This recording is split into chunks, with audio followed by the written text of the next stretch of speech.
Минем намаз укыйсым килә, иптәшләрем арасында укучылар юк.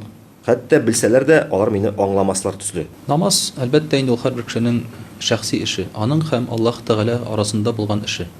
Шуңа күрә бу очракта инде дусларга, иптәшләргә карарга кирәк түгелдер дип уйлыйм. Чөнки без бит начар үрнәккә дуслар белән бүлешмибез начар үрнәкләрне.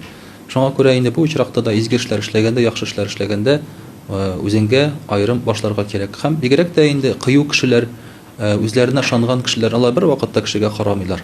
Инде үзләре кирәк дип санаган эшне эшлиләр. Иң беренче чиратта вагызлар тыңларга кирәк. Шул вагызлар арасында тыңларга кирәк пәйгамбәрләр тарихын. Икенчедән инде дугаларны укырга кирәк. Шушы Коръәндәге һәм дәки намазда кирәк булган дугаларны. Һәм өченче этап инде бергә эшләсәң дә була аны, үзеңгә шушы намаз укытырга өйрәтүчене табырга.